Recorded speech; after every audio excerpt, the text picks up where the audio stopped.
మీరు intraday trading చేస్తున్నారా? So, ఎలా చేయాలి? స్టాక్స్‌ని ఎలా పిక్ చేసుకోవాలో తెలియట్లేదా? ఈరోజైతే నేను 6 స్టెప్స్ అయితే చెప్పబోతున్నాను. ఈ 6 స్టెప్స్ నుంచి మీరు మార్కెట్ డైరెక్షన్ ఎలా చెక్ చేసుకోవాలో ఫస్ట్ స్టెప్‌లో నేర్చుకుంటారు. సెకండ్ స్టెప్ వచ్చేసి హై వాల్యూమ్ స్టాక్స్‌ని ఎలా పిక్ చేసుకోవాలో నేర్చుకుంటారు. థర్డ్ స్టెప్ వచ్చేసి టాప్ గెయినర్స్, టాప్ లూజర్స్‌ని వాచ్ లిస్ట్‌లో ఎలా యాడ్ చేసుకోవాలో నేర్చుకుంటారు. ఫోర్త్ పాయింట్ వచ్చేసి సపోర్ట్ అండ్ రెసిస్టెన్స్‌ని చెక్ చేసుకోవడం నేర్చుకుంటారు. ఫిఫ్త్ పాయింట్ వచ్చేసి బ్రేక్అవుట్ అండ్ బ్రేక్ డౌన్ అయితే స్టాక్స్ని అయితే చేసుకుంటారు. సో, సిక్స్త్ పాయింట్ వచ్చి అవాయిడ్ ఎలాంటి జంక్ స్టాక్స్ని అవాయిడ్ చేయడం ఎలాగ నేర్చుకుంటారు అనమాట. So hi guys, welcome to Anand stock. మీ ఆనంద్ స్టాక్ని అయితే సబ్స్క్రైబ్ చేసుకున్నట్టయితే మోర్ వీడియోస్ అయితే మీకు వస్తాయి. సో మన టెలిగ్రామ్ ఛానల్ అయితే ఫాలో చేసినట్టయితే మీకు గ్యాప్ డౌన్ గ్యాప్ అప్ అనేది మీరు డైలీ ఒక కాన్సెప్ట్ అయితే నేర్చుకుంటారు. So let's go to our topic అనమాట. ఫస్ట్ వచ్చేసి మనం మార్కెట్ని ఎలా ఐడెంటిఫై చేసుకోవాలంటే ఇక్కడ వచ్చేసి మనం చూడాల్సింది ఫస్ట్ వచ్చేసి మార్కెట్ డైరెక్షన్ చెక్ చేసుకోవాలి. మార్కెట్ డైరెక్షన్ ఎలా చెక్ చేసుకోవాలంటే సో గ్యాప్ అప్ గ్యాప్ డౌనా లేదా సైడ్ వేస్ అనే దాని గురించి అయితే మనం చెక్ చేసుకోవాలన్నమాట. సో అది ఎలా చెక్ చేసుకోవాలంటే ఆనంద్ స్టాక్స్ అనే దాని దగ్గర మీరు ఫాలో చేసినట్టయితే మీకు డెఫినెట్గా అయితే అప్డేట్ వస్తూ ఉంటాయన్నమాట.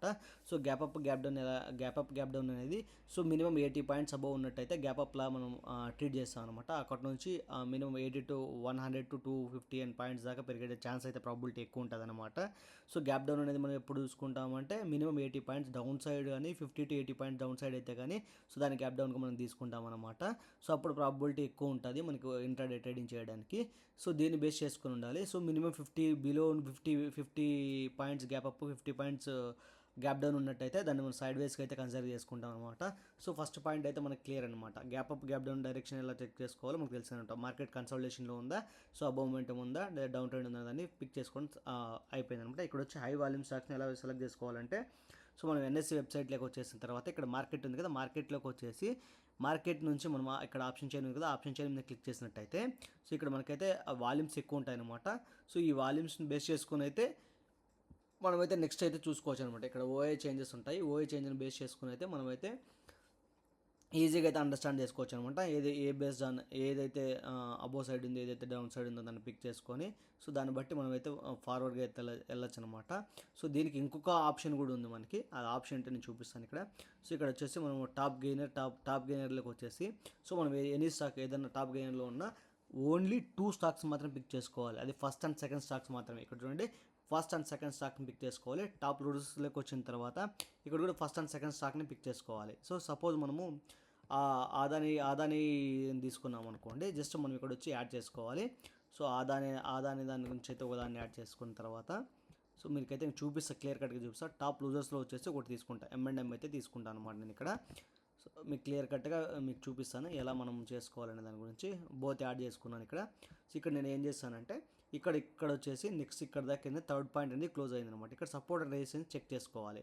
సో అప్పుడే మనం ఏం చేయాలంటే ఇక్కడ ఏదైనా ఒక స్టాక్ని తీసుకునేసి సో ట్రేడింగ్ వ్యూలోకి వెళ్ళేసి ఇప్పుడు మనకి ఇక్కడ సపోర్ట్ అండ్ రెసిస్టెన్స్ని తీసుకోవాలన్నమాట. ఇక్కడ సపోర్ట్ అండ్ రెసిస్టెన్స్ తీసుకోవాలంటే ద ఫస్ట్ క్యాండిల్ ఏదైతే ఉంటుందో అంటే ఇక్కడ మనం చూసుకున్నట్టయితే మనం ఇంట్రాడే చేస్తున్నాం కాబట్టి 5 minutes టైం ఫ్రేమ్లోకి మార్చుకుంటాం అనమాట. 5 minutes టైం ఫ్రేమ్లోకి మార్చుకున్న తర్వాత సో మనం ఇక్కడ 2 ప్రాబిలిటీస్ ఉన్నాయి. 2 ప్రాబిలిటీని బేస్ చేసుకుని అయితే చూసుకోవచ్చు అనమాట ఇక్కడ. సో ఒకటి ఫస్ట్ క్యాండిల్ హైని లోని డ్రా చేసుకుంటాం అనమాట. ఫస్ట్ క్యాండిల్ హైని లోని డ్రా చేసుకోవాలి. సో ఇక్కడ మనం చూసినట్టయితే ఈ హైలోనా లేదు, సో ఇక్కడ లోనా లేదనమాట మార్కెట్. సో ఒక కన్సాలిడేషన్ ఫేస్లో ఉంది. సో ప్రాబిలిటీ ఎక్కువ ఉంది కానీ ప్రాబిలిటీ ఉంది. సో ఇక్కడ నుంచి ఏమవుతుందంటే ఇక్కడైతే దీన్ని సపోర్ట్గా తీసుకుంటాం, దీన్ని రెసిస్టెన్స్గా తీసుకుంటాము. సో ఎక్కడైతే ఒక ఫాల్ జరిగిందో ఈ ఫస్ట్ 5 minutes మనం ట్రేడ్ అనేది చేయకూడదు అనమాట. సెకండ్ క్యాండిల్ ఏదైతే ఉందో ఈ సెకండ్ క్యాండిల్లో మనం ట్రై చేయొచ్చు అనమాట. సెకండ్ క్యాండిల్లో ట్రై చేయొచ్చు. ఇక్కడ తీసుకున్నట్టయితే సెకండ్ క్యాండిల్ క్లోజ్ అవ్వాలి. క్లోజ్ అయ్యి నెక్స్ట్ క్యాండిల్లో మనం తీసుకోవాలంటే అంటే ఈ సెకండ్ క్యాండిల్ క్లోజ్ అయింది, ఇక్కడ అబో సైడ్ అయితే తీసుకున్నట్టయితే ప్రాబిలిటీ ఎక్కువ ఉంటుంది అనమాట. టిల్ ఎంతవరకు ఉంటుంది అంటే 1:2 వరకు ఉంటుంది. ఆ 1:2 అనేది ఎలా మనం క్యాలిక్యులేట్ చేస్తామంటే సో మీకు క్లియర్ కట్గా చూపిస్తాను అనమాట. సో ఫస్ట్ క్యాండిల్ క్లోజ్ ఎక్కడ ఉందండి, ఎగ్జాక్ట్గా వచ్చేసి 3360లో ఉంది. సో ఇక్కడ వచ్చేసి ఆప్షన్లోకి వచ్చేస్తే మనం ఇక్కడ ఆప్షన్స్లో క్లిక్ చేసి 3360 కదా, మనం ఫిబ్లోకి వెళ్దాము. ఎందుకంటే ఈరోజు క్లోజ్ అయింది ఫిబ్ కాబట్టి, జనవరి క్లోజ్ అయింది కాబట్టి ఫిబ్లోకి వెళ్దాం అన్నట్టు. ఫిబ్లోకి వెళ్ళినట్టయితే 350 ఉంది కదా, 350 మనం ఇక్కడ ఏం చేస్తామంటే పుట్ ఆప్షన్ తీసుకుంటాం అనమాట. ఎందుకంటే మార్కెట్ క్రాష్ అవుతుంది కాబట్టి మార్కెట్ క్రాష్ అయినప్పుడు క్రాష్ అవుతుందా లేదంటే అబోవ్ సైడ్ వెళ్తుందా అనేది డిసైడ్ చేసుకోవడానికి కాబట్టి సో ఒకటి పిఈ కాల్ అనేది నేను ఒకటి యాడ్ చేసుకుంటాను, అలాగే సిఈ కాల్ కూడా ఒకటి యాడ్ చేసుకుంటాను. So before first market open అయిన తర్వాత సో 5 మినిట్స్ తప్పుడు నేను ఈ రెండు యాడ్ చేసుకొని 5 మినిట్స్ అయిన తర్వాత ఇక్కడ నాకు డిసైడింగ్ అయింది హై అండ్ లోని డ్రా చేసుకుని సపోర్ట్ అండ్ రెసిస్టెన్స్ బోత్ని డ్రా చేసుకున్నాను. సో ఫస్ట్ క్యాండిల్ అనేది పైకి తీసుకెళ్ళింది కాబట్టి నేను కాల్ సైడ్ అయితే చూస్తాను అనమాట. సో ఈ కాల్ సైడ్ చూసినప్పుడు నేను ఏంటంటే ఈ దీని ట్రేడింగ్ వ్యూలో నేను ఓపెన్ చేస్తాను అనమాట. సో ఓపెన్ చేసిన తర్వాత సో మన స్టాక్ని ఎలా అర్థం చేసుకోవాలంటే చూసుకోండి. ద ఫస్ట్ క్యాండిల్ అనేది ఏమైంది, ఒక డ్రాగ్ జరిగింది. ఒక డ్రాగ్ తర్వాత జస్ట్ వెయిట్, ఫస్ట్ క్యాండిల్ అనేది ఇక్కడికి వస్తుంది మనకి 950 920 ఇక్కడ చూసుకోండి. ద ఫస్ట్ క్యాండిల్ అనేది ఈ అబో సైడ్ ఉంది. సో ఈ క్యాండిల్ తర్వాత మళ్ళీ ఏమైందంటే ఈ క్యాండిల్ హై అనమాట. ఈ క్యాండిల్ హై అయినప్పుడు సో ఈ లెవెల్లో అనమాట, ఈ లెవెల్లో మనం ఎంట్రీ తీసుకోవడం ప్రాబిలిటీ ఛాన్స్ అయితే ఉంటుంది. కానీ ఇక్కడ ఏమవుతుందంటే హై ప్రాబిలిటీ స్టాప్ లాస్ కొట్టడానికి ఛాన్స్ ఉంటుంది. సో ఇక్కడ నేను ట్రేడింగ్ అనేది ప్లాన్ చేయను అనమాట. సో ఇక్కడ ట్రేడింగ్ అనేది ఎందుకు ప్లాన్ చేయనంటే సో ఈ హాఫ్ ఆఫ్ ది క్యాండిల్లో ఉంది కాబట్టి నేను ట్రేడింగ్ అనేది ప్లాన్ చేయను. సో అప్పుడు ఏమైంది, సో ఈ మహేంద్ర అనేది దాన్ని నేను తీసుకోలేదు. సో ఇప్పుడు నెక్స్ట్ ఏం చేస్తాను అంటే సపోర్ట్ అండ్ రెసిస్టెన్స్ ఇంకొక స్టాక్లో నేను రెక్టిఫై చేసుకుంటా. నెక్స్ట్ స్టాక్ ఏది ఉందంటే ఇక్కడ మనం చూస్తే ఆదాని ఉంది కాబట్టి ఆదానిని అయితే నేను ఫోకస్ చేస్తాను అనమాట. ఆదాని ఫోకస్ చేసి మీకు ఆదాని స్టాక్లో చూపిస్తాను ఇక్కడ. సో ఆదాని స్టాక్లో నేను సపోర్ట్ అండ్ రెసిస్టెన్స్ని డ్రా చేస్తాను అనమాట. సో ఇక్కడ క్లియర్ కట్గా చెప్తున్నాను చూడండి. ఎప్పుడైతే నేను సపోర్ట్ అండ్ రెసిస్టెన్స్ని చూసినప్పుడు 20 EMA 200 EMA అయితే నేను యూజ్ చేస్తానండి. జస్ట్ నేను టోటల్గా ప్రైజ్ యాక్షన్ మీద బేస్ చేస్తాను. ఈ ఇండికేటర్స్ అనేది నేను యూజ్ చేయను, జస్ట్ ఫార్మాలిటీస్ కోసం పెట్టాను అంతేగాని నేను టోటల్గా ప్రైజ్ యాక్షన్ మీద ట్రేడ్ చేస్తాను అనమాట.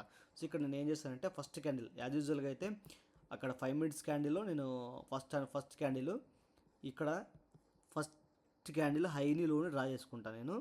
సో ఇక్కడ ఏం చేశానంటే ద సెకండ్ క్యాండిల్ ఏదైతే ఉందో, ద ఫస్ట్ క్యాండిల్ బ్రేక్ అయింది, ద సెకండ్ క్యాండిల్ ఏదైతే ఉందో ఈ లెవెల్లో నేను ఎంట్రీ తీసుకోవడానికి ప్లాన్ చేస్తాను. Target of first candle high అనమాట. ఫస్ట్ క్యాండిల్ హైని మాత్రమే నేను తీసుకుంటాను. సో ఇక్కడ నేను ఏం చేశానంటే 1900 లెవెల్లో అయితే ఇది అయితే సెకండ్ క్యాండిల్ అయితే క్లోజ్ అయింది అనమాట. ఇక్కడ 1900 క్లోజ్ అయింది కాబట్టి సో ఇక్కడ నేను ఏం చేస్తాను అంటే ఇక్కడ 1900 అనేది కాల్ ఆప్షన్ అయితే నేను తీసుకుంటాను. ఎందుకంటే మార్కెట్ అబోవ్ సైడ్ ఉంది కాబట్టి సో కాల్ ఆప్షన్ అనేది తీసుకుంటాను. ఇక్కడ క్లియర్ కట్గా చూపిస్తాను మీకు నేను అది ఎలా అనేది. So direct trading view open చేసి ట్రేడింగ్ వ్యూలో చూపించేస్తాను, యాడ్ చేసుకోకుండా డైరెక్ట్గా. ద ఫస్ట్ క్యాండిల్ ఏదైతే ఉందో ఇక్కడ ఉంది కదండి, ద ఫస్ట్ క్యాండిల్ క్లోజ్ అయింది. సెకండ్ క్యాండిల్ అనేది ఎక్కడ క్లోజ్ అయిందంటే 120 లెవెల్లో క్లోజ్ అయిందనమాట. సో 120 లెవెల్లో క్లోజ్ అయింది కాబట్టి సో ఈ 120 లెవెల్లో అయితే నేను తీసుకుంటాను. ఎప్పుడు అరౌండ్ ఎక్కడ ఉందంటే 120 లెవెల్లో నేను తీసుకుంటాను. నా స్టాప్ లాస్ ఏం చేస్తానంటే సో ఎప్పుడైనా స్టాప్ లాస్ అనేది ఈ లెవెల్లో పెట్టుకుంటాం అనమాట. ఎప్పుడైతే ప్రీవియస్ క్యాండిల్లో లో లెవెల్లో పెట్టుకుంటాము. లో లెవెల్ అంటే ఏదంటే సో ఎగ్జాక్ట్గా వచ్చేసి మనకి ఎంత వస్తుందంటే 1110 దాకా వస్తుందన్నమాట. 1110 దాకా వస్తుంది. ఈ క్యాండిల్ క్లోజ్ అయిపోవాలి. నేను స్టాప్ లాస్ ఇక్కడ పెట్టుకున్నాను. సో ఇక్కడ మనం చూసుకుంటే ఎంట్రీ తీసుకున్నాను.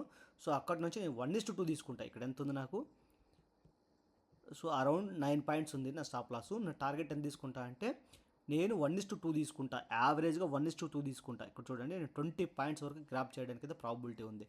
సో ఇక్కడ మనం లాట్ సైజ్ చూసుకున్నట్టయితే అరౌండ్ లాట్ సైజ్ మనం చూసుకున్నట్టయితే 309 అయితే లాట్ సైజ్ ఉందండి ఇది. సో 309 అయితే లాట్ సైజ్ ఉంది ఇక్కడ మనకి. 309 లాట్ సైజ్ అంటే అరౌండ్ మనం తీసుకున్నట్టయితే 20 పాయింట్స్ ఇంటూ 309 మనం యావరేజ్గా తీసుకున్నట్టయితే 6180 రూపీస్ ప్రాఫిట్ అండి మనకి. సో ఇలాగ మనం అయితే ఇంట్రాడే స్టాక్ని అయితే సెలెక్ట్ చేసుకోవచ్చు అనమాట. ద ఫస్ట్ పాయింట్ ఏం చేసామంటే మార్కెట్ డైరెక్షన్ ఎలా చెక్ చేసుకున్నాము గిఫ్ట్ నిఫ్టీ ద్వారా. సో సెకండ్ పాయింట్ ఏం చేసామంటే సో హై వాల్యూమ్ స్టాక్ని పిక్ చేసుకున్నాం అనమాట. ఇక్కడ హై వాల్యూమ్ స్టాక్స్ ఏవైతే ఉన్నాయో అవి దాన్నే పిక్ చేసుకున్నాం. సో లో వాల్యూమ్స్ ఉన్నదాన్ని పిక్ చేసుకోవట్లేదు. ఇక్కడ టాప్ గెయినర్స్ టాప్ లూజర్స్ చూసుకొని వాచ్ లిస్ట్లోకి యాడ్ చేసుకున్నాం ఇక్కడ. సో అక్కడ మనం మన సపోర్ట్ అండ్ రెసిస్టెన్స్ని చూసుకున్నాము. ఫస్ట్ క్యాండిల్ హైదర్ 5 మినిట్స్లోని 5 మినిట్స్ హైని తీసుకున్నట్టయితే ఫర్ ద సెకండ్ క్యాండిల్ ఏదైతే ఫామ్ అవుతుందో అది గ్రీన్ క్యాండిల్లో ఫామ్ అయితే సో దాన్ని మనం అయితే బుల్లిష్ సైడ్ తీసుకుంటాం. రెడ్ క్యాండిల్లో ఫామ్ అయితే బెరిష్ క్యాండిల్లో తీసుకుంటాం. అది కూడా అంటే బేస్డ్ ఆన్ మూమెంటము ఓఐ డేటాను బేస్ చేసుకుని అయితే తీసుకుంటామంట. ఈ ఓఐ డేటా ఉంది కదా, ఈ ఓఐ డేటాని అయితే వాల్యూమ్స్ అయితే స్ట్రాంగ్గా ఉన్న దాన్ని బేస్ చేసుకుని అయితే తీసుకుంటాం అనమాట. సో ఇక మన 4th స్టెప్ ఏముందని ఇక్కడ సో బ్రేక్అవుట్ బ్రేక్ డౌన్ అనమాట. ఇక్కడ మనకు ఉంది కదా, సో ఇక్కడ చూపిస్తా క్లియర్ కట్గా నేను. సో ఇక్కడ మనం తీసుకున్న లెవెల్ నుంచి బ్రేక్అవుట్ అయింది. ఇది సెకండ్ క్యాండిల్ అనేది బ్రేక్ అయింది కాబట్టి సో నెక్స్ట్ మనం ఫర్దర్గా తీసుకున్నాం అనమాట. సో ఇది కూడా సేమ్ సిమిలర్గానే డౌన్ సైడ్ అనమాట. సో డౌన్ సైడ్ కూడా సేమ్ అనమాట. ఏదైనా ఒక క్యాండిల్ హై లో తీసుకుని దాన్ని బ్రేక్ అయిన తర్వాత డౌన్ సైడ్ అయితే ఎంట్రీ తీసుకుని ప్రాబిలిటీ అయితే హై ఛాన్స్ అయితే ఉంటుంది అనమాట. సో ఇక్కడ మేజర్గా అవాయిడ్ చేయాల్సింది కొన్ని ఉన్నాయన్నమాట. సో అవి ఏమేమి మనం మేజర్గా అవాయిడ్ చేయాలంటే సో ఎప్పుడైతే కానీ లో వాల్యూమ్స్ ఉన్న స్టాక్స్ జోలికి వెళ్ళకూడదు. లో వాల్యూమ్ స్టాక్స్ ఎప్పుడైతే ఉంటాయో సో లో వాల్యూమ్ స్టాక్స్ అంటే ఏమంటే ఇది ఇక్కడ చూపిస్తాను మీకు నేను. సో ఇక్కడ ఉంటుంది కదండి, వాల్యూమ్స్ అనేది చాలా తక్కువ ఉంటాయి అన్నమాట. ఇక్కడ మనం చూసుకున్నట్టయితే వాల్యూమ్స్ అనేది తక్కువ ఉంటాయి. ఈ వాల్యూమ్స్ తక్కువ ఉన్న స్టాక్స్కి మనం వెళ్ళకూడదు అనమాట. సో వాల్యూమ్స్ ఎప్పుడైతే తక్కువ ఉంటాయో, సో ఈ వాల్యూమ్స్ తక్కువ ఉంటాయి కదా, ఈ వాల్యూమ్స్ తక్కువ ఉన్న స్టాక్స్ మనం వెళ్ళినట్టయితే హై ఛాన్స్ ఉంటుంది లాస్ అవ్వడానికి. ఇంకొకటి న్యూస్ డిపెండెంట్ స్టాక్స్ ఉంటాయి కదా, ఆ న్యూస్ రిలేటెడ్ స్టాక్స్ ఏమైనా అయితే ఉంటాయో ఆ స్టాక్స్ జోలికి అయితే వెళ్ళకూడదు. హై వాలిటాలిటీ ఉన్న పెన్నీ స్టాక్స్లకి అయితే మనం వెళ్ళకూడదు అనమాట. సో ఈ 3 థింగ్స్ మనం గుర్తుపెట్టుకున్నట్టయితే ఇది ఒక క్యాపిటల్ ప్రొటెక్షన్ మాత్రమే అవుతుందన్నమాట. సో ఇలాంటి వీడియోస్ నేను ఫైనల్ టిప్ కూడా ఒకటి ఇస్తున్నానండి మీకు, ఈ వీడియో కోసం అని కాకుండా మీకు ఫైనల్ టిప్ ఒకటి ఇస్తుందన్నమాట. సో ఇక్కడ స్టాక్స్ కన్నా right setup and right discipline is the very important, crucial. ఇక్కడ మనకి మన డిసిప్లిన్ అనేది చాలా అంటే చాలా కీ రోల్ అనేది ప్లే చేస్తుంది అనమాట ఇక్కడ. సో ఇలాంటి వీడియోస్ కోసం సబ్స్క్రైబ్ చేయండి ఆనంద్ స్టాక్స్, లైక్ చేయండి మోర్ వీడియోస్ కోసం. హ్యావ్ ఎ గ్రేట్ డే అండి. సో మీకు నెక్స్ట్ టాపిక్ అయితే రెడీగా ఉందండి. నెక్స్ట్ వీడియోస్ కోసం మీరు మీకైతే మీకు ఏ డౌట్స్ ఉన్నా కూడా క్లారిఫై చేస్తాను నేను, మీకు కామెంట్ చేయండి. Have a great day.